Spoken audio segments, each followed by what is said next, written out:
কি ব্যাপার হাসিব, খুবই চিকনা লাগছে। ফের লাভলি মার্কশিট নাকি? কথা কম।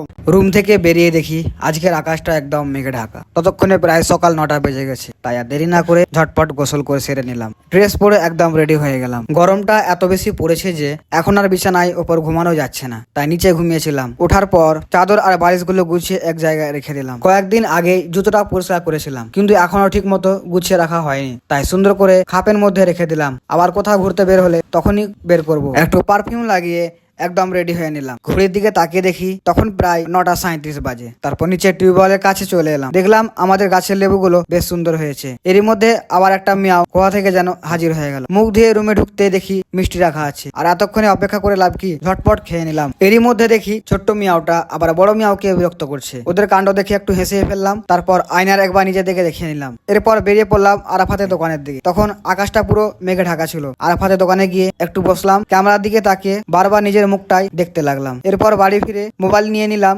তখন বাজে প্রায় সকাল 10টা। তাই চাবিটা নিয়ে দোকানের উদ্দেশ্যে বেরিয়ে পড়লাম। দোকানে পৌঁছে আর দেরি না করে ঝটপট সবকিছু পরিষ্কার করে নিলাম। হাত ধুয়ে একটু ফ্রেশ হচ্ছিলাম। এর মধ্যে একজন কাস্টমার চলে এলেন। ওনার দরকার ছিল একটা মোবাইলের কভার, দিয়ে দিলাম। ঠিক তখনই আলিমের ফোন চলে এলো। দু একটা কথা বলতেই মনে পড়লো, আরে আমার তো এখনো এডিটিং এর কাজ বাকি আছে। তবে আর একটু পানি খেয়ে মাথা ঠান্ডা করে নিলাম। একটা কথা বলতেই হবে, আমার ফেসবুক পেজে আপনারা যেভাবে সাপোর্ট করছেন সত্যি অনেক ভালো লাগছে। ভিডিওগুলোতে এত সুন্দর রেসপন্স দেওয়ার জন্য সবাইকে ধন্যবাদ। ঠিক তখনই হঠাৎ করে একটা বন্ধুর মেসেজ চলে এলো। আমাকে বলছে চলো ফারাক্কা থেকে ঘুরে আসি। আমি একটু ভেবেই বললাম দেখি যাওয়া যায় কিনা। এরই মধ্যে আবার একটা মোবাইল ডিসপ্লে চেঞ্জের কাজ চলে এলো। ভাবলাম আগে এটাকে শেষ করি, তাই ঝটপট কাজটা করে দিলাম। ঠিক আছে, দোকান লাগানোর সময় হয়ে গেছে। এরকম যদি মিনি ব্লগ দেখতে চান পেজটাকে ফলো রাখুন। কথা কম।